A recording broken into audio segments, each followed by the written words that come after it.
আসসালামু আলাইকুম রহমতুল্লাহি ওবরাকাতুহ। আল্লাহ তাআলার দরবারে কৃতজ্ঞ হচ্ছি, শুকরিয়া আদায় করছি যে আল্লাহ পাক রব্বুল আলামিন আমাদেরকে এখনো পর্যন্ত এই পৃথিবীর আলো বাতাসে হায়াত দিয়ে চলাফেরা করার তৌফিক দান করেছেন, বাঁচিয়ে রেখেছেন সুস্থতার সাথে, সিহাত এবং আফিয়াতের সাথে, যে আল্লাহ পাক রব্বুল আলামিন জীবনযাপন করার তৌফিক দান করছেন। এজন্য সেই মহান রবের দরবারে কালিমাতু শুকর আদায় করছি। আমরা পড়ছি আলহামদুলিল্লাহ। দরুদ ও সালাম জানাচ্ছি আমাদের প্রিয় নবী সাইয়্যিদুল মুরসালিন রাহমাতুল আলামিন সিরাজ মুনীরা, যেই নবীর উপর আল্লাহ পাক রব্বুল আলামিন তার এই পবিত্র কালামকে অবতীর্ণ করেছেন, যেই নবীর সুপারিশ এবং শাফায়াত লাভে ধন্য হয়ে আমরা জান্নাতের অধিবাসী হওয়ার স্বপ্ন দেখি, সেই নবীর প্রতি দরুদ ও সালাম জানাচ্ছি। আমরা পড়ছি সাল্লাল্লাহু আলাইহি ওয়াসাল্লাম। আজকে আমরা তাফসীর শুনব সূরা আল মুলক এর 20 নম্বর আয়াত থেকে। আল্লাহ তাআলার কাছে যথারীতি তাফসীরের পূর্বে প্রার্থনা করছি, আমরা যা কিছু শুনি সে অনুযায়ী যেন আমরা আমল করে চলতে পারি। আমাদের তাফসীর শোনা যেন আমাদের দুনিয়ার জীবনে বরকত আর পরকালীন জীবনে আল্লাহ পাক রব্বুল আলামিন মুক্তি ও নাজাতের ওসিলা হিসেবে কবুল করে নেন, এই কামনা জানিয়ে আমরা আমাদের আজকের তাফসীরের ক্লাস শুরু করছি ইনশাআল্লাহ। আমরা শুরুতে আয়াতগুলোর বাংলা তরজমাটা একটু জেনে নিই। আল্লাহ তাআলা বলছেন, আম্মান হাযাল্লাযী, আম্মান হাযা, এমন কোন আছে, আল্লাযী যা, হুয়া সে, জুনদুন সৈন্যবাহিনী, এমন কোন সেনাবাহিনী আছে, লাকুম তোমাদের জন্য, ইয়ানসুরুকুম যে তোমাদেরকে সাহায্য করবে, মিন দুনির রহমান দয়াময় ব্যতীত, ইনিল কাফিরুনা নিশ্চয়ই কাফেররা, ইল্লা ফি গুরুর ধোকার মধ্যেই আছে, ধোকা ছাড়া আর কিছুর মধ্যে নেই, মানে হচ্ছে ধোকার মধ্যেই আছে। তাহলে আয়াতের অর্থ হচ্ছে পরম করুণাময় ছাড়া তোমাদের কি আর কোনো সৈন্যবাহিনী আছে যারা তোমাদেরকে সাহায্য করতে পারে বা করবে? কাফেররা শুধু তো ধোকার মধ্যেই আছে। আম্মান হাযাল্লাযী ইয়ারযুকুকুম, অথবা এমন কেউ কি আছে যে তোমাদেরকে রিজিক দান করবে? ইন আমসাকা রিজকাহ, যদি তিনি তার রিজিককে বন্ধ করে দেন, তাহলে এমন কেউ কি আছে যে তোমাদেরকে রিজিক দান করবে? বাল লাজ্জু ফি উতুইয়্যিন ওয়া নুফুর, বাল বরং, লাজ্জু তারা অবিচল রয়েছে, ফি উতুবিন ক্ষুধাদ্রোহিতার মধ্যে, ওয়া নুফুর এবং সত্যকে পরিহারের মধ্যে। অথবা এমন কে আছে যে তোমাদেরকে রিজিক দান করবে যদি আল্লাহ তাআলা তার রিজিক বন্ধ করে দেন? বরং তারা অহমিকা এবং অনীহায় নিমজ্জিত হয়ে আছে, বরং তারা সত্য পরিহারে ক্ষুধাদ্রোহিতার মধ্যে নিমজ্জিত হয়ে আছে। আফামাই ইয়ামশি মুকিব্বান আলা ওয়াজহি, আফামাই ইয়ামশি যে ব্যক্তি উপুড় হয়ে চলে, আফামাই ইয়ামশি যে চলে, মুকিব্বান উপুড় হয়ে, অধোগতিতে, আলা ওয়াজিহিহি তার মুখের উপর, যে ব্যক্তি তার মুখের উপর ভর দিয়ে চলে, আহদা সে কি অধিক হেদায়েত প্রাপ্ত? আম্মাই ইয়ামশি নাকি যে চলে, সাউইয়ান সোজাসুজি, আলা সিরাতিম মুস্তাকিম সরল সঠিক পথে সোজাসুজি যে চলে। যে ব্যক্তি উপুড় হয়ে মুখের উপর ভর দিয়ে চলে সেই কি অধিক হেদায়েত প্রাপ্ত, নাকি সেই ব্যক্তি যে সোজা হয়ে সরল পথে চলে? উল তুমি বলো, হুয়াল্লাযী তিনিই তো সেই, যিনি আনশাআকুম তোমাদেরকে সৃষ্টি করেছেন, ওয়া জাআলা লাকুম এবং তোমাদেরকে দিয়েছেন, সামআ শ্রবণ শক্তি, ওয়াল আবসার দেখার শক্তি, ওয়াল আফইদা এবং অন্তঃকরণ, ক্বালিলাম মা তাশকুরুন এরপরও তোমরা খুব কমই শুকরিয়া করো, তোমরা খুব অল্পই শুকরগুজার হও, শুকরিয়া আদায় করো।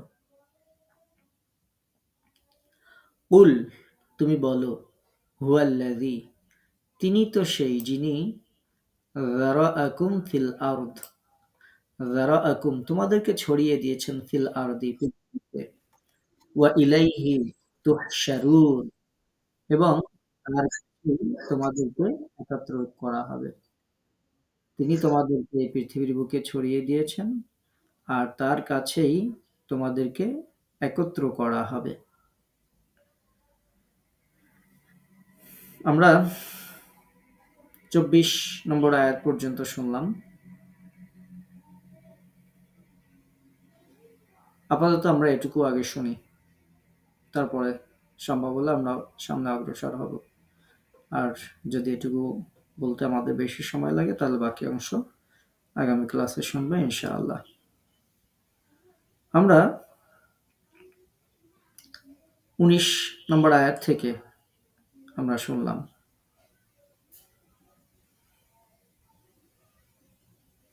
আল্লাহ পাক 19 আমরা গত ক্লাসে শুনেছিলাম। আজকে আমরা 20 নম্বর আয়াত থেকে আমরা শুনেছি। আল্লাহ তাআলা জাল্লা শাআনহু বলছেন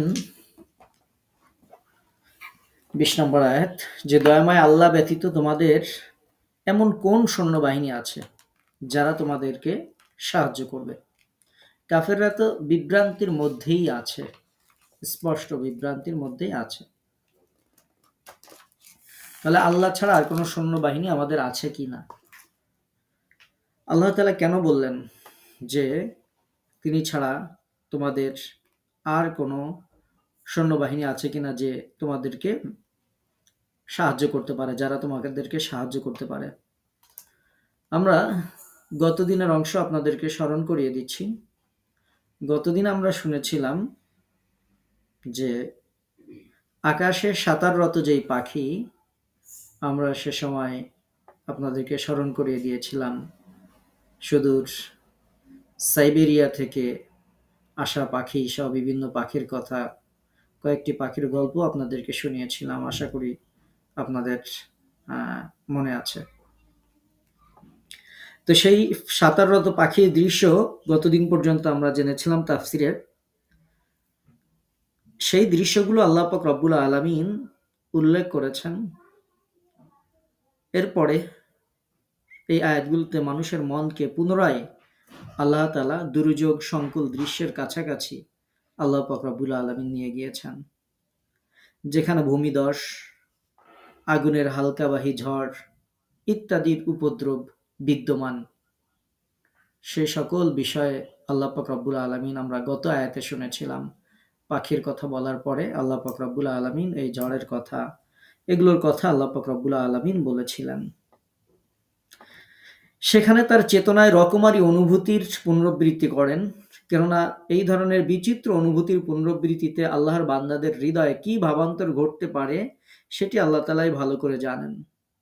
এরপরে আমাদের আজকের এই অংশ শুরু হয়েছে যে আল্লাহ তাআলা বলছেন, তোমাদের এই যে বাহিনী রয়েছে সে কি তোমাদেরকে আল্লাহর মোকাবেলায় সাহায্য করতে পারে?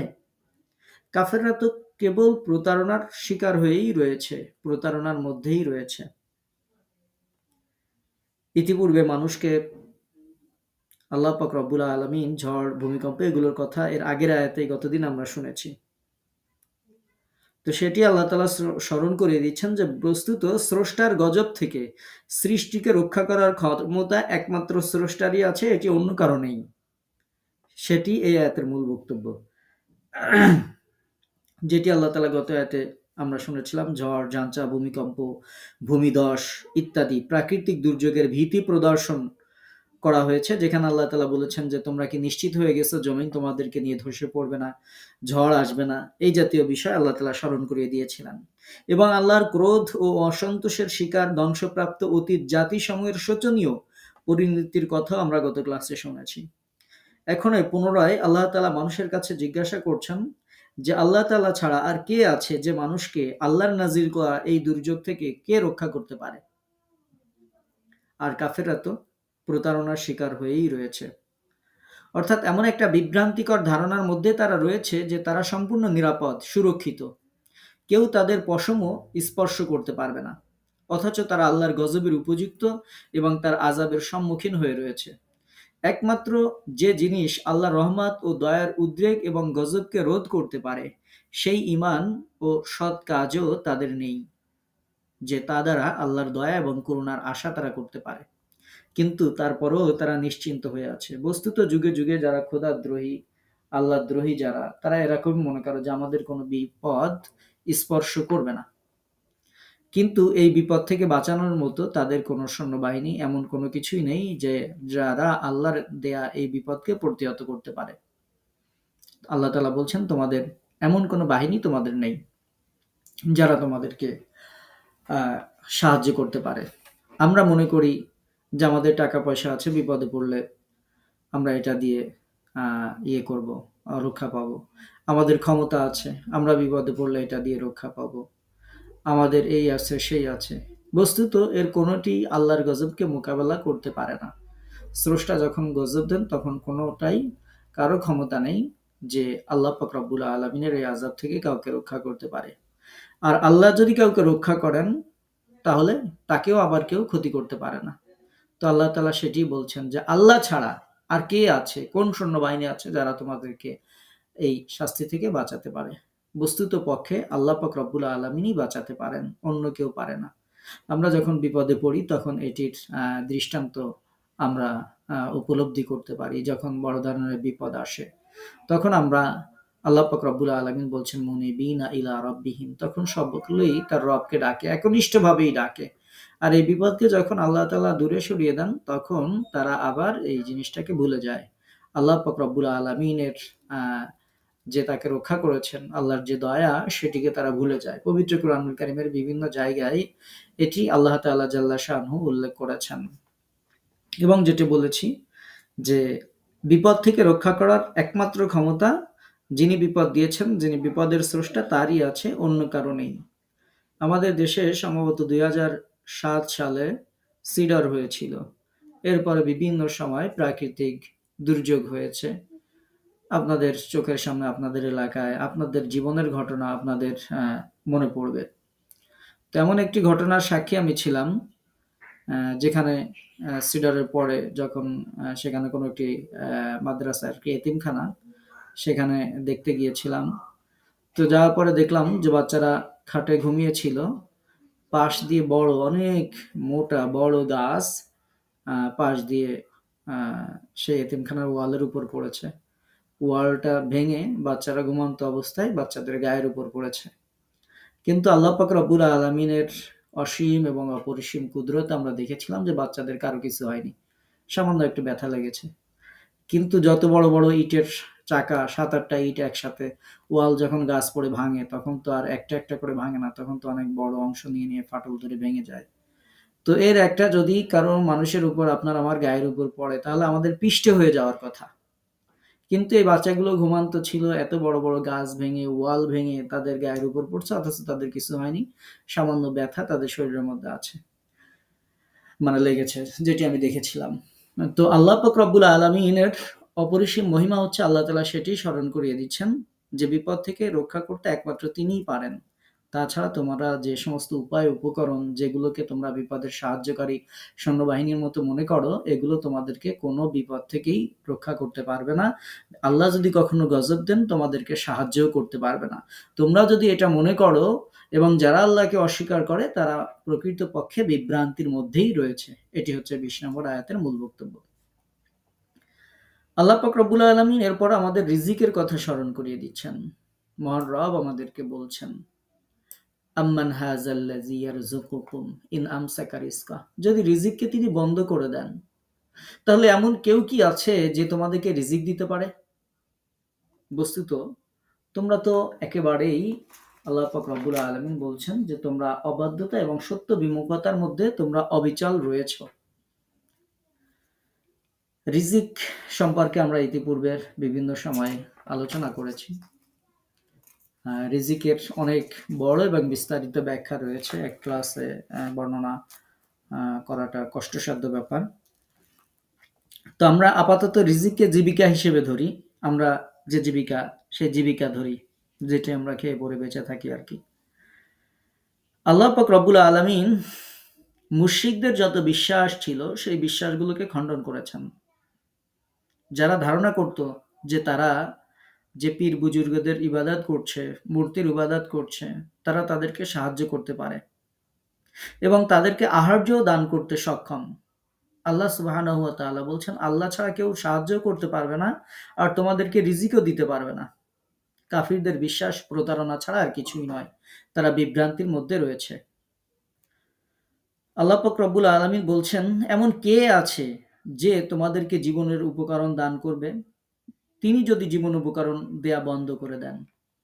আল্লাহ সুবহানাহু ওয়া তাআলা তোমাদের জীবন উপকরণ যদি বন্ধ করে দেন, কেউ কি তা চালু করতে পারে? দেয়া নেয়ার উপর, সৃষ্টি করার উপর, ধ্বংস করার উপর, জীবিকা দান করার উপর, সাহায্য দানের উপর একমাত্র শুধুমাত্র লা শারিকা আল্লাহই ক্ষমতাবান। এই লোকগুলো নিজেরাও এটা জানে, তথাপি কাজকর্মে তার সাথে আল্লাহর সাথে অন্যদেরকে শরীক করে। প্রকৃত ব্যাপার হচ্ছে এই যে এই কাফেররা নিজেদের মানে নিজেদের যে ভ্রান্তি, পাপ, ঔদ্ধত্যের মধ্যেই তারা ভেসে রয়েছে। তাদের স্বভাবের মধ্যে হঠকারিতা রয়েছে, অহংকার রয়েছে। সত্যের অস্বীকৃতি এবং হকের বিরুদ্ধে বিরুদ্ধচারণ করা এটা তাদের অন্তরে দানা বেঁধেছে। এমনকি ভালো কথা শুনতেও তাদের মন চায় না, আমল করা তো দূরের কথা। ভালো কথা যে শুনবে এটা শুনতেও মন চায় না। এটি হচ্ছে কাফেরদের কথা আল্লাহ পাক রব্বুল আলামিন উল্লেখ করেছেন এবং যারা ক্ষুধাদ্রোহিতার মধ্যে জীবনযাপন করেন তাদের কথা আল্লাহ তাআলা উল্লেখ করেছেন।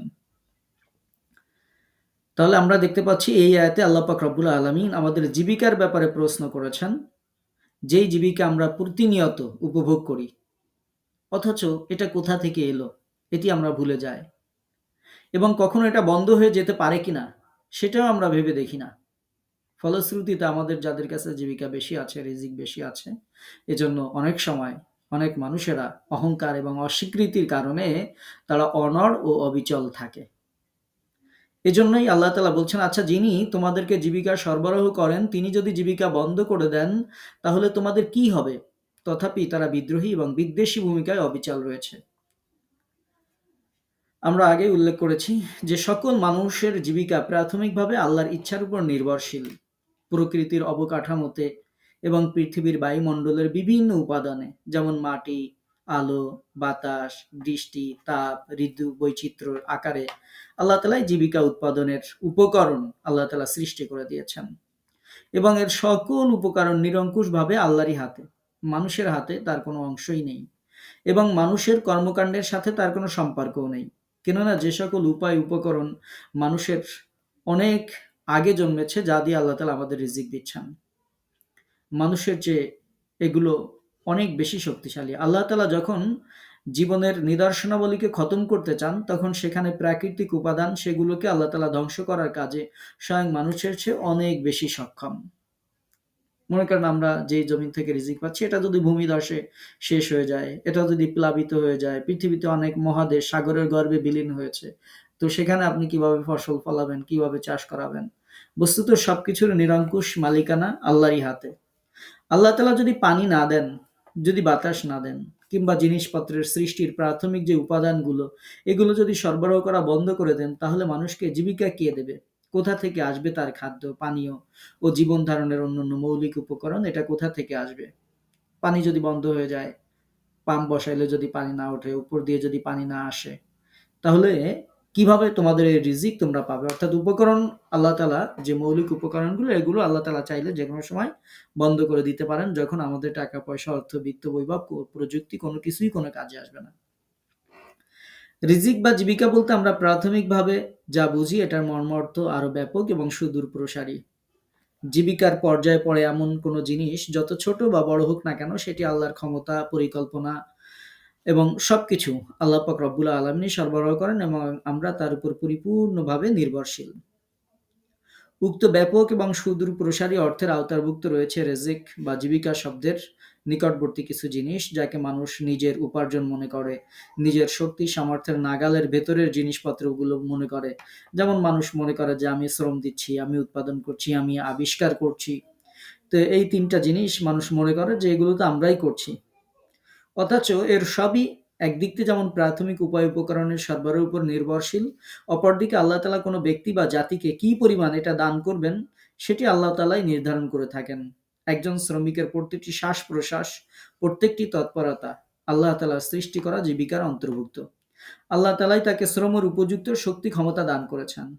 আমাদের সমাজে অনেক মানুষ আছে যারা কাজ করতে পারে না। সামান্য একটু হাঁটতেই পারে না, হাঁটলেই হাঁপিয়ে যায়। আবার অনেক মানুষ আছে ৮০ কেজি ওজনের বস্তা মাথায় নিয়ে ১০ তলা বিল্ডিং এর উপর উঠে বাসায় চাউল দিয়ে আসে, গ্যাসের বোতল দিয়ে আছে। তো এই যে একজনকে আল্লাহ পাক রব্বুল আলামিন ক্ষমতা দিলেন, আর একজনের অনেক টাকা পয়সা আছে, সে অনেক সুন্দর সুন্দর খাবার খায়, অনেক দেখা যাচ্ছে যে বিভিন্ন সমৃদ্ধ খাবার সে খায় সুন্দর করে, অথচ তার সেই শক্তি নেই যে একটা এরকম ২০ কেজি ওজনের কিছু নিয়ে সে ৯ তলায় উঠতে পারে, ৫ তলায় উঠতে পারে। আর যে লোকটা ৩ বেলা ঠিক মতো খেতেই পারে না, এক বেলা খায়, ২ বেলা খেতে পারে না, ২ বেলা খায়, এক বেলা খেতে পারে না, এরকম একজন ক্ষীণকায় মানুষ, একজন দরিদ্র মানুষ যে স্বাস্থ্যসম্মত জীবনযাপনও করতে পারে না, এমন একজন মানুষকে আল্লাহ তাআলা শক্তি দিয়েছেন, ক্ষমতা দিয়েছেন, যে ওই যে ব্যক্তির অনেক কিছু আছে তার বাসায় সে দেখা যাচ্ছে এটা দিয়ে আসছে, অথচ তার নেয়ার শক্তি ক্ষমতা নেই, সেও তুলতে পারবে না, একটা চাউলের বস্তা তুলে নিয়ে উপর পর্যন্ত যাইতে পারবে না, অথচ সে অনেক ভালো খাবার খায়। প্রকৃতপক্ষে এই যে শক্তি, ক্ষমতা, শ্রমের যে ক্ষমতা, এটিও আল্লাহ পাক রব্বুল আলামিন দান করেন। আল্লাহ তাআলা যদি দান না করেন তাহলে এটা আমাদের খাবার, আমাদের অন্য কিছু দিয়ে এই পুষ্টি, এই শক্তি, সক্ষমতা আমাদের আসবে না। এজন্য বলা হয়েছে যে আমাদের প্রত্যেকটি শ্বাস-প্রশ্বাস, যেটা নিয়ে আমরা চিন্তা করি না, যেটা আমরা শরীরে ব্যয় করি, এর শক্তির যোগান দেই, এর সবকিছুই আল্লাহ পাক রব্বুল আলামিন আমাদেরকে দান করেন।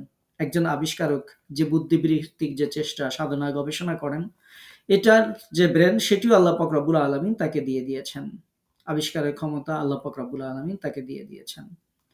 কোনো শ্রমিক যা উৎপাদন করুক অথবা আবিষ্কারক যাই আবিষ্কার করুক না কেন, সেগুলো আল্লাহর প্রাথমিক সৃষ্টি করা বস্তু থেকেই উৎপন্ন। আমাদেরকে মনে রাখতে হবে যে আল্লাহ পাক রব্বুল আলামিন হচ্ছেন এমন খালেক যিনি অস্তিত্বহীন থেকে অস্তিত্ব নিয়ে আসেন। যেই জিনিসের পূর্বে কখনো অস্তিত্বই ছিল না, এমন জিনিসকে আল্লাহ তাআলা অস্তিত্বে নিয়ে আসেন, যেটা কেউ দেখে নাই, শোনে নাই, জানে নাই, নামও জানে না, এমন জিনিস অস্তিত্ব নিয়ে আসা, তিনিই হচ্ছেন খালেক, তিনি হচ্ছেন সৃষ্টিকর্তা। আর মানুষ কি সৃষ্টি করে? আল্লাহ পাক রব্বুল আলামিন যেই উপাদানগুলো তার সামনে রেখেছেন, এই পৃথিবীতে রেখেছেন, সেগুলো জোড়াতালি দিয়ে তার থেকে নতুন একটা জিনিস তৈরি করে। প্রকৃত উপাদান মানুষ তৈরি করতে পারে না। আল্লাহ পাক রব্বুল আলামিন এই যা কিছু আমরা বলছি এর সবকিছুই রিজিকের মধ্যে অন্তর্ভুক্ত, জীবিকার মধ্যে অন্তর্ভুক্ত। তো এজন্য আল্লাহ তাআলা বলছেন, যদি তিনি বন্ধ করে দেন, তাহলে তিনি যদি এই উপকরণগুলো যদি বন্ধ করে দেন, তাহলে কে তোমাদের রিজিক তোমাদেরকে সরবরাহ করে দিবে? আল্লাহ পাক রব্বুল আলামিন এরপরে তাহলে আমরা ২১ নম্বর আয়াতে জানলাম যে আমাদের যে রিজিক এটা সম্পূর্ণভাবে আল্লাহ পাক রব্বুল আলামিনই দিয়ে থাকেন।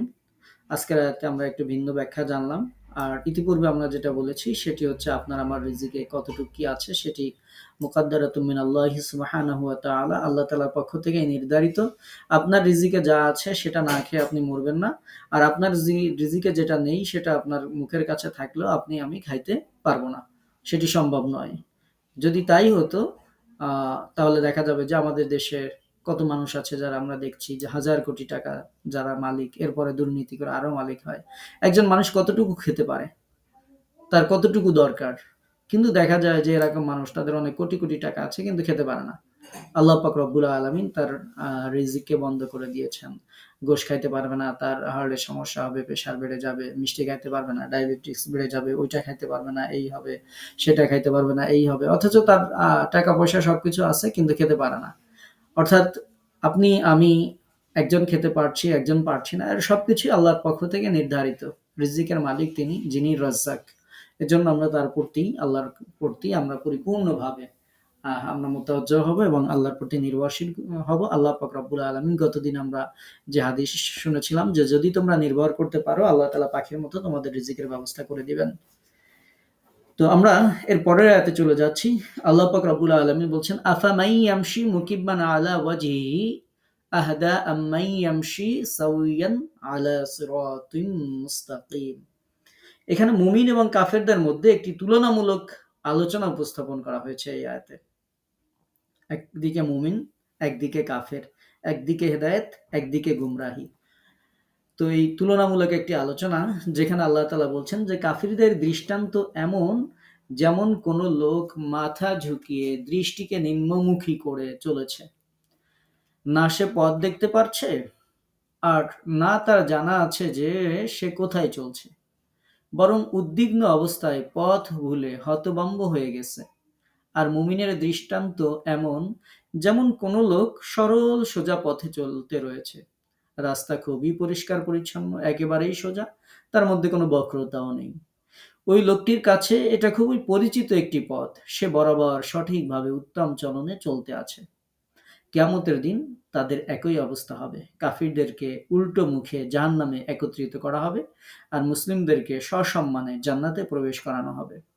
আল্লাহ সুবহানাহু ওয়া তাআলা পবিত্র কোরআনের ৩৭ নম্বর সূরা, সূরা সাফফাত এর ২২ এবং ২৩ নম্বর আয়াতে বলছেন যে মানুষকে বলা হবে যে একত্রিত করো জালিম ও তাদের সহচরদেরকে এবং তাদেরকে যাদের ইবাদত করত তারা আল্লাহর পরিবর্তে, এবং তাদেরকে ধাবিত করো জাহান্নামের পথে।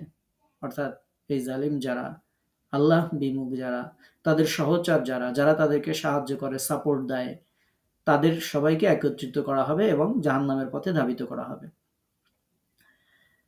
একটি হাদিস এসেছে মুসনাদে আহমদে, ফাথুল বারিতে এবং সহিহ মুসলিমে। আনাস ইবনে মালিক রাদিয়াল্লাহু তাআলা আনহু থেকে হাদিসটি বর্ণিত হয়েছে। রাসূলুল্লাহ সাল্লাল্লাহু আলাইহি ওয়াসাল্লামকে জিজ্ঞাসা করা হলো, হে আল্লাহর রাসূল সাল্লাল্লাহু আলাইহি ওয়াসাল্লাম, কিভাবে লোকদের মুখের উপর ভর দিয়ে চালিত করা হবে?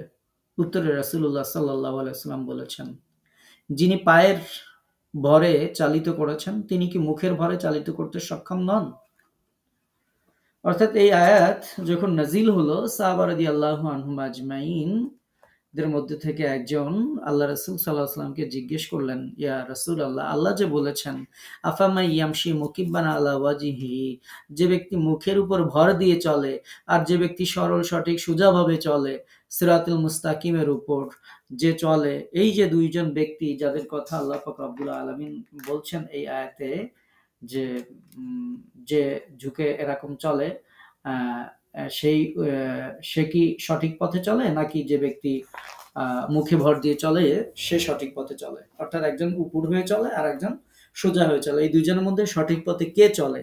তো আল্লাহ কি যেহেতু বলেছেন যে মুখের উপর ভর দিয়ে চলে, সুতরাং মুখের উপর মানুষ কিভাবে ভর দিয়ে চলবে? প্রিয় নবীকে এই কথা জিজ্ঞাসা করা হলে রাসূলুল্লাহ সাল্লাল্লাহু আলাইহি ওয়াসাল্লাম বলেছিলেন, যেই আল্লাহ পায়ের উপর ভর দিয়ে চালিত করেন সেই আল্লাহ কি মুখের উপর ভর দিয়ে চালিত করতে সক্ষম নন?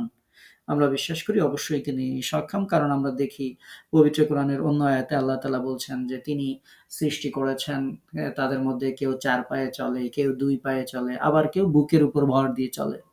যেমন দেখেন গরু, ছাগল, গাধা, ঘোড়া এগুলো ৪ পায়ে চলে, আবার আপনি আমি ২ পায়ের উপর চলি। আবার সরীসৃপ যেগুলো আছে, সাপ, তারপরে বিভিন্ন কিছু কুমির, সেগুলো দেখেন বুকের উপর ভর দিয়ে চলে। তো আল্লাহ পাক রব্বুল আলামিন কাকে কিভাবে চলাবেন সেটির সিদ্ধান্ত আল্লাহ তাআলারই। সেই সিদ্ধান্ত আপনি আমি নিতে পারি না, দিতেও পারি না, যে আল্লাহ তাআলা কাকে কিভাবে চলাবেন। এটির নিরঙ্কুশ ক্ষমতা, মালিকানা আল্লাহ তাআলার। আল্লাহ আমাদেরকে ইহসান করেছেন, সম্মানিত করেছেন, এজন্য আমরা ২ পায়ে ভর দিয়ে চলি। চতুষ্পদ জন্তু যেগুলো সেগুলো ৪ পায়ে ভর দিয়ে চলে। আবার সরীসৃপ যেগুলো সেগুলো বুকের উপর ভর দিয়ে চলে। তো আল্লাহ পাক রব্বুল আলামিন কাফেরদেরকে, জালিমদেরকে, অবিশ্বাসীদেরকে, পাপীদেরকে এভাবে মুখের উপর ভর দিয়ে চলা অবস্থায় জাহান্নামে নিক্ষেপ করবেন, যারা তখন মুখের উপর বল দিয়ে চলতে থাকবে। তো আল্লাহ পাক রব্বুল আলামিন এখানে এই ২টি দৃষ্টান্ত উপস্থাপন করেছেন যে এহেন ধৃষ্টতাপূর্ণ আচরণ সত্ত্বেও তারা রাসূল সাল্লাল্লাহু আলাইহি ওয়াসাল্লাম এবং সাহাবীদেরকে গোমরা বা বিপথগামী এবং নিজেদেরকে নির্ভুল পথের যাত্রী ভাবত। তাদের সমগোত্রীয়রা প্রত্যেক যুগেই আল্লাহর পথে যারা আহ্বান করত তাদের সাথে এইরূপ আচরণই করে থাকে। তাদের এবং মুমিনদের প্রকৃত অবস্থা এই আয়াতের মধ্যে বলা হয়েছে। যুগে যুগে যারা আল্লাহর পথে মানুষদেরকে ডাকত, তাদের বিরোধিতা এক শ্রেণীর মানুষেরা সব সময় শয়তানের যারা পক্ষ অবলম্বন করে তারা যুগে যুগে করত, নবীদের বিরোধিতা করত, সাহাবীদের বিরোধিতা করত।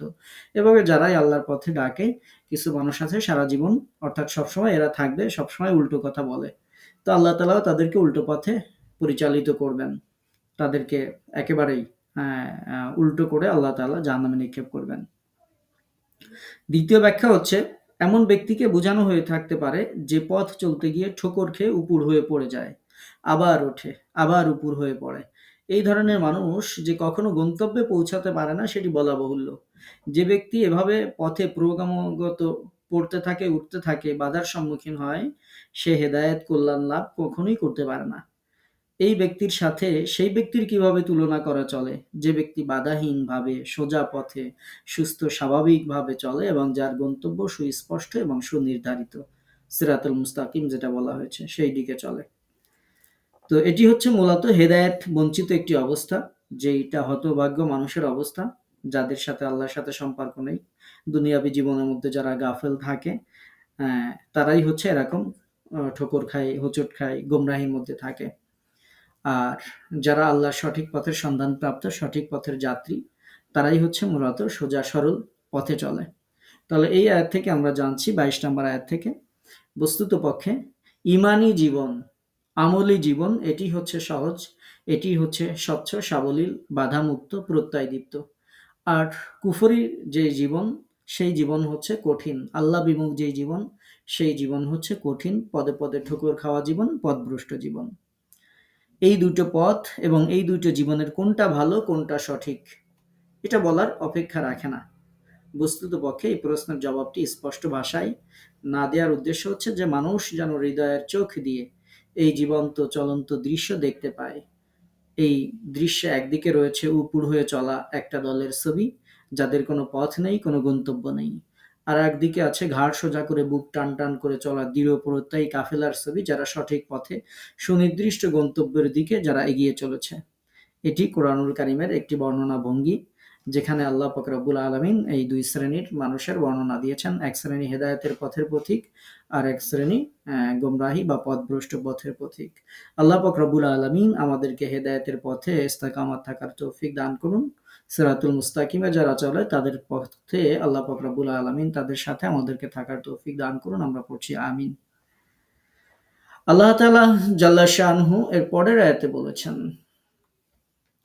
এর পরের আয়াত হচ্ছে 23 নম্বর আয়াত। আল্লাহ পাক রব্বুল আলামিন বলছেন যে, তুমি বলো, তিনি তোমাদেরকে সৃষ্টি করেছেন এবং তোমাদেরকে দিয়েছেন শ্রবণ শক্তি, দৃষ্টিশক্তি ও অন্তঃকরণ।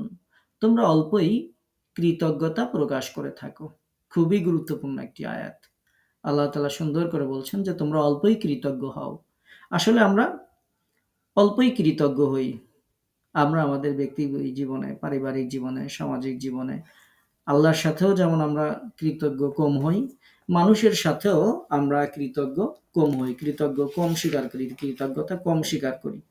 তো এটি তো আল্লাহ তাআলা ভালো করেই জানেন। এজন্যই আল্লাহ তাআলা আগেই বলে দিয়েছেন, কলিলান মা তাশকুরুন, তোমরা খুব কমই কৃতজ্ঞতা প্রকাশ করে থাকো।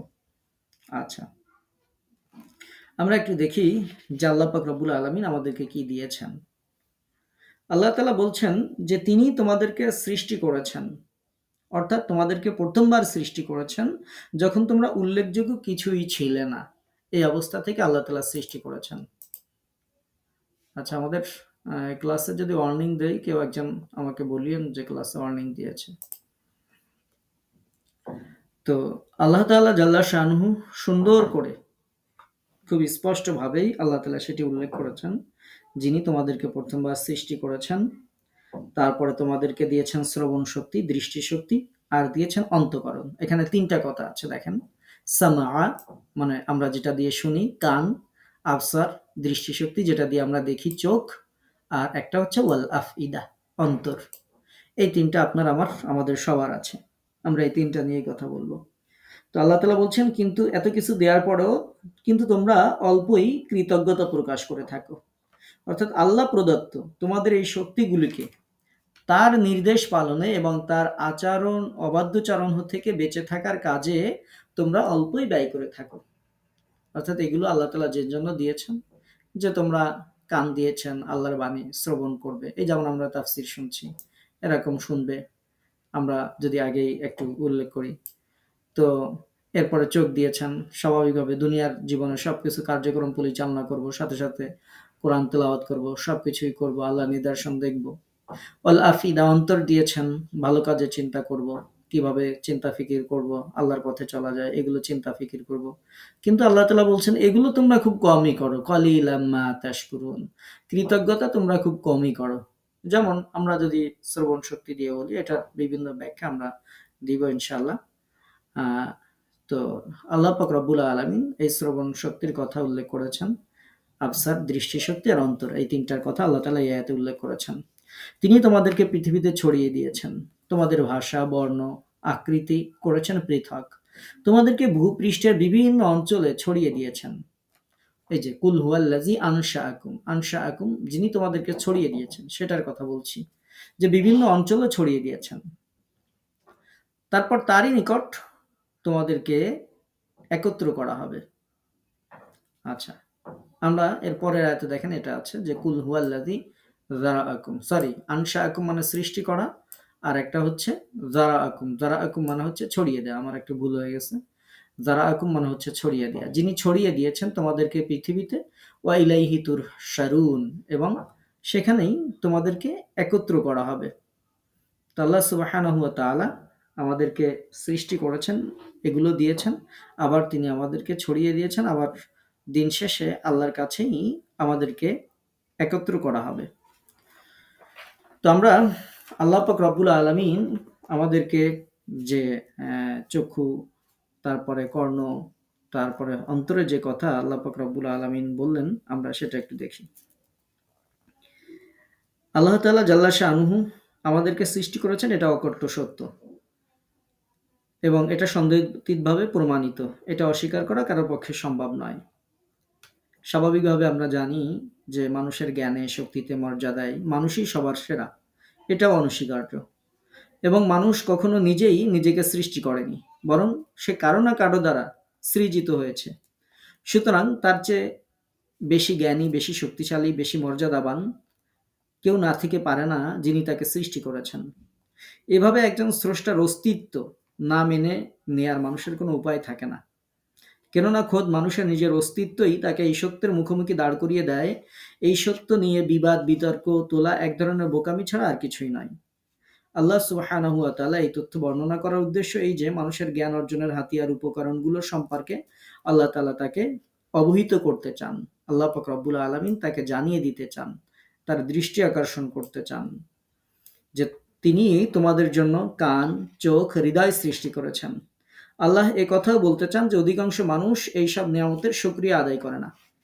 চোখ, কান মানবদেহের অসাধারণ ক্ষমতা সম্পন্ন দুইটা অংশ। এই দুইটা অঙ্গের গুণ বৈশিষ্ট্য সম্পর্কে বহু বিস্ময়কর তথ্য আপনারা জানেন, আমার থেকে ভালো জানেন। চোখ, কানের চেয়ে বিস্ময়কর অঙ্গ হচ্ছে হৃদয়, সেটির কথা আল্লাহ তাআলা বলেছেন। মানুষের বুঝা ও জানার ক্ষমতাকেই পবিত্র কুরআনুল কারীমে ফুআদ বলা হয়েছে, ওয়াল আফইদা অন্তর বলা হয়েছে, যেটা দিয়ে আপনি কিছু চিন্তা করেন, ভাবেন, বোঝেন। এই হৃদয় সম্পর্কে এ যাবৎ খুব কম তথ্যই জানা গেছে।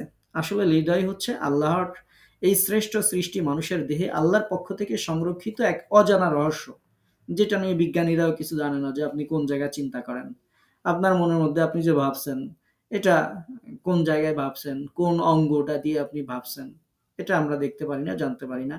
এটা অজানা রহস্য, এটা নিয়ে গবেষণা করা সম্ভব নয়। আধুনিক বিজ্ঞান মানুষের চোখ, কানের বিস্ময়কর অনেক তথ্য সংগ্রহ করার জন্য চেষ্টা চালিয়েছে। এটা নিয়ে মোটামুটি মানুষেরা দেখতে পেরেছে। চোখ তো বাইরে থেকে দেখা যায়, কান নিয়ে গবেষণা করছে, এগুলো নিয়ে মোটামুটি গবেষণা আছে। কিছু তথ্য মানুষেরা আবিষ্কার করতে পেরেছে। যেমন আমরা যদি একটু উল্লেখ করি, যেমন অধ্যাপক আব্দুর রাজ্জাক নাওফেল, ওনার একটা বই আছে আল্লাহ ও আধুনিক বিজ্ঞান। এরপরে আর একটা বই আছে অধ্যাপক মাহমুদ সালেহ, তার একটা বই আছে আধুনিক বিজ্ঞান ইমানের উদ্দীপনা জাগায়। এরকম বিভিন্ন বই আছে যেখানে মানুষের সৃষ্টির কথা বলা হয়েছে। তো আমরা যদি কানের কথা আল্লাহ তাআলা আগে উল্লেখ করেছেন, কানের কথাই ধরি, যে শোনার কাজ বাইরের কান থেকে শুরু হয়, যেটা আমরা দেখতে পারি, এই কান দিয়ে শোনার কাজ শুরু হয়। কিন্তু কোথায় গিয়ে শেষ হয় তা আল্লাহ ছাড়া আর কেউ জানে না। যে আপনার এই শোনার কাজটা কোন জায়গায় গিয়ে শেষ হচ্ছে, এটা একমাত্র আল্লাহ সুবহানাহু ওয়া তাআলাই জানেন, কেউ জানে না। বিজ্ঞানের যে বক্তব্য, চিকিৎসা বিজ্ঞানে, সেটি হলো শব্দ হওয়া মাত্র বাতাসে যে তরঙ্গের সৃষ্টি হয় সেটা কানে গিয়ে লাগে। অর্থাৎ একটা তরঙ্গ আমাদের কানের সাথে বাইরের যে অংশ, এটাই গিয়ে একটা বাড়ি খায়, লাগে। এরপর কান শব্দটিকে ভেতরে ঢোকানোর ব্যবস্থা করে, যাতে তা কানের পর্দায় গিয়ে লাগে। অতঃপর তা তাকে ভেতরে শূন্য স্থানে নিয়ে যায়। এই অভ্যন্তরীণ শূন্য জায়গাটি কয়েক প্রকারের নালায় পরিপূর্ণ। এইসব নালাই কত গোলাকার এবং কত আধা গোলাকার। শুধুমাত্র গোলাকার নালাগুলোর ভেতরে 4,000 ছোট ছোট ধনুকের মতো বস্তু রয়েছে। এগুলো সবই কানের রগসমূহের মাধ্যমে মাথার ভিতরে সংযুক্ত রয়েছে। 4,000, একটা দুইটা না। এই ধনুকগুলোর দৈর্ঘ্য এবং আয়তন কত, এটা এখনো আবিষ্কার করা সম্ভব হয়নি। সংখ্যায় কয়েক হাজার উন্নীত এইসব ধনুকের প্রত্যেকটি কিভাবে আলাদা আলাদা বৈশিষ্ট্য নিয়ে পরস্পরের সাথে সংযুক্ত, এতে কি কল্যাণ নিহিত রয়েছে, এটি অজানা একটি রহস্য। এছাড়া আরও যে কত সূক্ষ্মাতিসূক্ষ্ম ঢেউ খেলানো হাড়, তারপর আরও যা কিছু রয়েছে সেগুলোর হিসাব আর কে রাখে। এসব কিছু কানের ভিতরে সেই শূন্য প্রান্তরে এমনভাবে রয়েছে যা সহজে দেখা যায় না। একটি কানে 1,00,000 শ্রবণ কোষ থাকে। আমরা শুধু কানের বাইরের অংশটা দেখি, কিন্তু এই কানের মধ্যে 1,00,000-এর মতো শ্রবণ কোষ থাকে। চিন্তা করেন যে কি একটা অবস্থা। আর রগগুলো শেষ প্রান্তে থাকে অতি মানে যে রগগুলোর কথা বললাম তার প্রান্তে, শেষ প্রান্তে অসংখ্য রজ্জু থাকে। এগুলোর সূক্ষ্মতা দর্শক মাত্রই বিবেকে স্তম্ভিত এবং বিস্ময়ভূত করে। আমরা কানের পরে যদি আমাদের চোখের দিকে তাকাই, এই চোখে, যেই চোখ দিয়ে আপনি দেখছেন, 13 কোটি আলোকগ্রাহী যন্ত্র রয়েছে আপনার চোখের মধ্যে। এগুলো হচ্ছে দর্শনেন্দ্রিয়ের রগের প্রান্তভাগ, যেখানে স্বাভাবিকভাবে আমরা যেগুলোর নাম জানি, যেমন স্ক্যানেরা, কর্নিয়া, তারপরে আছে প্লাসেন্টা, রেটিনা, যেগুলোর নাম আপনারা জানেন আর কি। এই যে অংশগুলো, এগুলো নিয়ে গঠিত। এছাড়া আরো বিপুল সংখ্যক রগ এই পর্দার মধ্যে অন্তর্ভুক্ত, চোখের যে পর্দা দিয়ে আপনি দেখেন। রেটিনা গঠিত হয় 9টা পৃথক পৃথক স্তর নিয়ে। তার মধ্যে অভ্যন্তরভাগের শেষ প্রান্তে অবস্থিত স্তরটি বহু সংখ্যক বোটা এবং মোচা দ্বারা গঠিত। হিউম্যান বায়োলজির বিশেষজ্ঞরা বলছেন যে এই বোটার সংখ্যা 3 কোটি এবং মোচার সংখ্যা 30 লাখ। তাহলে আপনার এক চোখের মধ্যে, যেই চোখ দিয়ে দেখেন, তার মধ্যে কত ধরনের ফাংশন রয়েছে চিন্তা করেন। এর সবকটি পরস্পরের সাথে এবং লেন্সের সাথে সুষ্ঠু এবং আনুপাতিক হারে সংযুক্ত। প্রত্যেক মানুষের চোখের লেন্সের ঘনত্ব উভয় চোখে একরকম নয়। এজন্য সকল আলোকরশ্মি একটি মাত্র কেন্দ্রে কেন্দ্রীভূত হয়, অথচ মানুষ এই ধরনের জিনিসকে একই জাতীয় একটি মাত্র বস্তুতে যথা কাচে একত্রিত করতে সক্ষম নয়। এরকম বিভিন্ন কিছু নিয়ে একটা অ্যাট এ গ্লান্স একসাথে কোনো কিছু মানুষ তৈরি করতে পারে না। অথচ আপনার এই চোখ দিয়ে, এই চোখের মধ্যে এত কোটি কোটি যা কিছু শুনাইলাম, এত কিছু থাকার পরও আপনি আমি চোখে একটা দৃশ্যই সুন্দরভাবে দেখতে পাই। এজন্য বলা হয়েছে ফাতাবারাকাল্লাহু আহসানুল খালিকিন, বরকতময় হচ্ছে সেই সত্তা যিনি এভাবে সৃষ্টি করেছেন। তো আল্লাহ পাক রব্বুল আলামিন আমাদের সেই কানের কথা বলেছেন, সেই চোখের কথা বলেছেন। যেই চোখ দিয়ে আমরা দেখি, স্বাভাবিকভাবে তো বুঝতে পারি না। বুঝি তখন যখন একটু বয়স হয়ে যায়, কারো চোখে ছানি পড়ে, কারো চোখে একটু ঝাপসা দেখে, ডাক্তারের কাছে আমরা যাই, তখন ডাক্তাররা দেখবেন 30-35টা টেস্টের নাম লেখা একটা কাগজ ধরিয়ে দেয়। ধরায় দেওয়ার পরে তারপরে এর মধ্যে কয়েকটাতে টিক মার্ক করে দেয় যে আপনি এটা এটা টেস্ট করে নিয়ে আসেন। তখন আপনি আমি অবাক হয়ে যায়, আরে আমার যেই চোখ দিয়ে এতদিন দেখছি, সারা জীবন দেখছি, সেই চোখের মধ্যে আল্লাহ সুবহানাহু ওয়া তাআলা এত কিছু রেখেছেন। তখন আমরা বুঝতে পারি যে এই চোখের মধ্যে যখন আমাদের সমস্যা হয়, ডাক্তার যখন টেস্ট করতে বলে যে এটা এটা টেস্ট করে নিয়ে আসেন, তখন ওইখানে যাওয়ার পরে দেখি যে 30-35টা এক সিরিয়ালে নাম লেখা রয়েছে যে এটা এটা এটা এটা এটা এত টেস্ট। তার মধ্যে থেকে ডাক্তার কয়েকটা টিক মার্ক করে দেয় যে এটা আমাদের সমস্যা হয়। অথচ যতদিন চোখ ভালো থাকে ততদিন আমরা বুঝতে পারি না। সেম কানের অবস্থা। যারা কানে শোনে না তারাই জানে যে কানটা কত দরকারি। আমরা শুনছি, এজন্য আমরা বুঝতেও পারি না। এজন্যই আমরা গান, বাদ্য, এটা সেটা যা মনে চায় তাই শুনতে চাই, তাই শুনতে পারি। তো আল্লাহ পাক রব্বুল আলামিন এই 2 নিয়ামতের কথা আল্লাহ তাআলা স্মরণ করিয়ে দিয়েছেন। দেখেন, শ্রবণ শক্তি হচ্ছে এমন একটি শক্তি, যদি এটা না থাকতো আপনি আমি কথাও বলতে পারতাম না। অর্থাৎ যারা দেখবেন কানে শোনে না তারা কথাও বলতে পারে না, কারণ তারা তো শিখে নাই, শিখতে পারে না।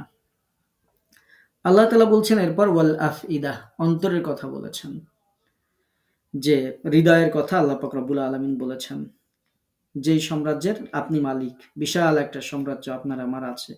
হৃদয়ের মধ্যে, মনের মধ্যে বসে বসে আমরা অনেক কিছু চিন্তা করতে পারি, ভাবতে পারি। পৃথিবীর এই বিশাল সাম্রাজ্যের মানুষ হচ্ছে আল্লাহর প্রতিনিধি এবং খলিফা। আল্লাহ সুবহানাহু ওয়া তাআলা মানুষকে, আহ, আমাদেরকে যে জিনিসটা দান করেছেন, সুন্দর একটি জিনিস, সেটি হচ্ছে হৃদয়। মানুষ আহ, একটি আমানত গ্রহণ করেছে, যে আমানত গ্রহণ করতে পৃথিবী এবং পাহাড় পর্যন্ত সাহস করেনি। যেমন কোরআনুল কারীম আমরা গ্রহণ করেছি। এই আমানত বা গুরুদায়িত্ব আর কিছু নয়, সেটি হচ্ছে ঈমান আনা, হেদায়েত অবলম্বন করা, আল্লাহর পথের উপর টিকে থাকার সংকল্প পোষণ করা। হৃদয় নামক এই শক্তির প্রকৃত স্বরূপ বা উৎস কেন্দ্র কোথায়? শরীরের ভেতরে নাকি বাইরে? তা কেউ জানে না। মানুষের ভেতরে। এটি আল্লাহর একটি দুর্ভেদ্য রহস্য। এই রহস্যের কুল কিনারা তিনি ছাড়া আর কেউ সঠিক জানেন না। সবচেয়ে বড় এবং গুরুত্বপূর্ণ আমানত দায়িত্বকে মানুষ যাতে বহন করতে পারে, সেই জন্য আল্লাহ পাক রব্বুল আলামিন তাকে এই হৃদয় নামক এত বড় নিয়ামত আল্লাহ তাআলা তাকে দান করেছেন। অথচ আল্লাহ পাক রব্বুল আলামিন বলছেন এই হৃদয়ের জন্য সে আল্লাহর কাছে কৃতজ্ঞ হয় না। এজন্য আল্লাহ তাআলা বলছেন যে তোমরা খুব কমই শুকর আদায় করে থাকো। এটি এমন একটি ব্যাপার যা স্মরণ করলে লজ্জিত না হয়ে পারা যায় না। কোরআনে এখানে সেই বিষয়টিকে প্রত্যেক কাফের নাফরমান বান্দাকে স্মরণ করিয়ে দিচ্ছে, এবং সাথে সাথে আমাদেরও স্মরণ করতে হবে যে আল্লাহ পাক রব্বুল আলামিন বলছেন কলিলাম মা তাশকুরুন, খুব কমই তোমরা শুকরিয়া আদায় করো। তাহলে এই আয়াতে আমরা কি দেখলাম? এই আয়াতগুলো আমরা পেলাম যে আল্লাহ পাক রব্বুল আলামিন আমাদের কানের কথা উল্লেখ করলেন, আল্লাহ পাক রব্বুল আলামিন আমাদের চোখের কথা উল্লেখ করলেন, আল্লাহ তাআলা আপনাকে আমাকে একটা অন্তরের কথা আল্লাহ পাক রব্বুল আলামিন উল্লেখ করলেন। এই যে অন্তর দিয়েছেন, দুনিয়াতে যদি আপনাকে আমাকে যদি কেউ আগুনের মধ্যে ফেলে দেয়, তাহলে আমাদের চোখের চামড়া পুড়বে, মানে গায়ের চামড়া পুড়বে, এরপরে মাংসপেশিতে আগুন লাগবে, আগুন আমাদের হাড্ডি পর্যন্ত পৌঁছাইতে পৌঁছাইতে আপনার আবার কিচ্ছা খতম, মরে যাব। এরপরে কি হবে কিছুই টের পাবো না।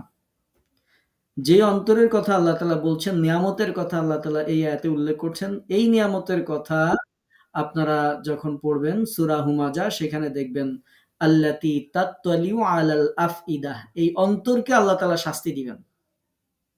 যে আল্লাহ পাক রব্বুল আলামিন জ্বলন্ত আগুনের কথা বলেছেন সূরা হুমাজার মধ্যে, সেখানে বলা হচ্ছে এমন আগুন তাত্তালিউ আলাল আফইদাহ, যা অন্তরকে জ্বালিয়ে দেবে।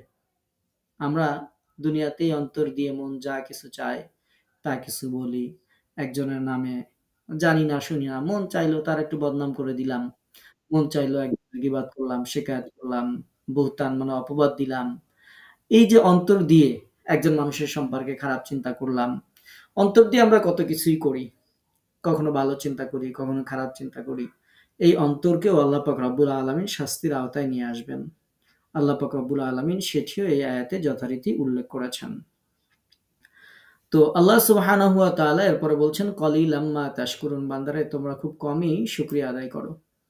দেখেন আমাদেরকে আল্লাহ তাআলা দেখার তৌফিক দিয়েছেন। এই পৃথিবীতে অনেক মানুষ আছে যারা দেখতে পায় না। এই পৃথিবীর কোনো কিছুই তারা দেখতে পায় না। শুধু দেখা যাচ্ছে কোনো রকম সিগন্যালের মাধ্যমে জীবনটা শেষ করে দেয়। কিন্তু আল্লাহ তাআলা আপনাকে দেখার তৌফিক দিয়েছেন। এই পৃথিবীতে অনেক মানুষ আছে যারা শুনতে পায় না। আগেই বলেছি যারা শুনতে পায় না তারা কথাও বলতে পারে না। কারণ ভাষা শিখতে পারে না। অসংখ্য অনেক মানুষ আছে যারা আপনার চোখের সামনে আপনি দেখতে পান। আল্লাহ তাআলা চাইলে সেরকম আপনাকে আমাকে বানাতে পারতেন। কিন্তু রব আমাদেরকে বানাননি। আল্লাহ পাক রব্বুল আলামিন এরপর আমাদেরকে অন্তরও দিয়েছেন, সুন্দর অন্তর আল্লাহ পাক রব্বুল আলামিন দিয়েছেন। আল্লাহ সুবহানাহু ওয়া তাআলা আপনাকে আমাকে যে নিয়ামত দিয়েছেন, এরকম আমরা যদি যেই চোখের কথা শুনলেন, কানের কথা শুনলেন, আজকে আমরা অন্তর। অন্য সময় আপনাদেরকে আলা জিহ্বার কথা, মাথার মধ্যে নিউরন কণিকার কথা, বিভিন্ন বিষয় আপনাদেরকে শুনিয়েছি। তো আল্লাহ সুবহানাহু ওয়া তাআলা আপনাকে আমাকে যা দিয়েছেন, এই নিয়ামতগুলো স্মরণ করিয়ে দেওয়ার পরে আল্লাহ তাআলা বলছেন যে তোমরা এগুলো শুকরিয়া আদায় করো খুব কম। খুব কমই শুকরগুজার হও। যেমন শুকরগুজার হওয়ার কথা ছিল তোমরা সেটা করো না। তাহলে আমাদেরকে এর থেকে শিক্ষা নিতে হবে যে অবশ্যই অবশ্যই আমরা এটার শুকরগুজার হব। এটার শুকরগুজারের কথা তো আমরা আগেই উল্লেখ করেছি যে এটার শুকরিয়া হচ্ছে আল্লাহ যা করতে আদেশ করেছেন আমার এই অঙ্গ প্রত্যঙ্গগুলো দিয়ে সেই কাজ করা, আল্লাহ যেটা থেকে বিরত থাকতে বলেছেন আমার এই অঙ্গ প্রত্যঙ্গ দিয়ে সেই কাজ থেকে বিরত থাকা, এটিই হচ্ছে শুকরিয়া। আমাদের মনে হয় ওয়ার্নিং দিয়েছে, তো আমি আলোচনাকে দীর্ঘায়িত করছি না, যথাসময়ের মধ্যে ইনশাআল্লাহ আমরা শেষ করব। এরপরের আয়াত আমরা পড়েছিলাম যে কুল হুয়াল্লাযী যারাআকুম ফিল আরদি ওয়া ইলাইহি তুহশারুন। এরপর আল্লাহ সুবহানাহু ওয়া তাআলা বলছেন তিনি তোমাদেরকে ছড়িয়ে দিয়েছেন, আবার তোমাদেরকে একত্র করবেন। বিভিন্ন জায়গায় ছড়িয়ে ছিটিয়ে দিয়েছেন, আবার এভাবেই তিনি গুটিয়ে নিবেন। যেভাবে তিনি তোমাদেরকে প্রথমবার সৃষ্টি করেছেন সেভাবেই তোমাদেরকে পুনরুত্থান ঘটাবেন। আল্লাহ সুবহানাহু ওয়া তাআলা আল্লাহ তাআলা এই যে 24 নম্বর আয়াত, সর্বশেষ আজকের তাফসীরে যে আয়াতটি আমরা শুনছি, এই আয়াতে আল্লাহ তাআলা যারা পুনরুত্থানে বিশ্বাস করে না, পুনরুজ্জীবনের কথা শুনলে প্রতিবাদ করে, যারা বলে এই প্রতিশ্রুতি কখন বাস্তবায়িত হবে, সেগুলো সম্পর্কে আর এরপরে যে আয়াতগুলো আছে সেখানে আল্লাহ পাক রব্বুল আলামিন জবাব দিয়েছেন। তো আল্লাহ তাআলা সেই হাসরের কথা বলছেন, যিনি তোমাদেরকে ছড়িয়ে দিয়েছেন তিনিই আবার তোমাদেরকে একত্রিত করবেন, এক জায়গায় তোমাদেরকে তুহশারুন, তার কাছে হাজির করবেন। সেদিন আমাদেরকে প্রত্যেকটা বিষয়ের আমাদেরকে হিসাব দিতে হবে, প্রত্যেকটা কর্মের জবাবদিহিতা আল্লাহর কাছে করতে হবে। এজন্য আজকের তাফসীর থেকে আমরা শিক্ষা নিব যেন আমরা আল্লাহর শুকরিয়া আদায় করতে পারি। যেমন আমরা যে ভালো কাজে আমাদেরকে খুঁজে পাওয়া যায় না, বিভিন্ন কাজে আমাদের মন চায় যে আল্লাহ নাফরমানিমূলক যে কাজ সেগুলো করতে আমরা মজা পাই। যে অন্তর আমাদেরকে দিয়েছেন আল্লাহ তাআলা, সে অন্তর আনন্দিত হয় আল্লাহর নাফরমানিমূলক কাজ করলে। যদি অবস্থা এমন হয় তাহলে বুঝতে হবে যে আপনার আমার অবস্থা রেড সিগন্যাল অবস্থায় আছে। আর যখন আপনি ভালো কাজে আপনার অন্তর আনন্দ পায় তখন আপনি বুঝতে পারবেন যে না, আপনি মোটামুটি আল্লাহর আনুগত্যের মধ্যে আছেন। তো আমরা যদি আমাদের অন্তরে এই শক্তিকে বৃদ্ধি করতে চাই তাহলে অবশ্যই কোরআন তেলাওয়াত করতে হবে। কোরআনের ব্যাখ্যা বিশ্লেষণ যেটা আমরা শুনছি এটিগুলো শুনতে হবে, জানতে হবে। তাহলে দেখবেন আল্লাহ পাক রব্বুল আলামিন আমাদের এই অন্তরকে কলবে সালিমে পরিণত করে দেবেন। আল্লাহ পাক রব্বুল আলামিন তার বাধ্য অন্তরে আল্লাহ তাআলা পরিণত করে দিবেন। আল্লাহ তাআলা আমাদেরকে যে শ্রবণ শক্তি, দৃষ্টি শক্তি দিয়েছেন আমরা যেন সেগুলোরও শুকরিয়া আদায় করতে পারি।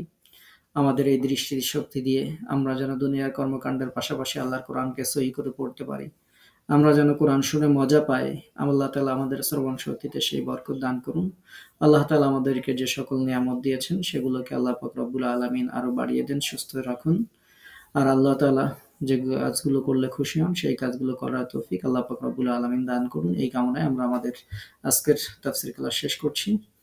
ওয়া মা তাওফীক ইল্লা বিল্লাহ। কারো যদি কোনো প্রশ্ন থাকে বলতে পারেন।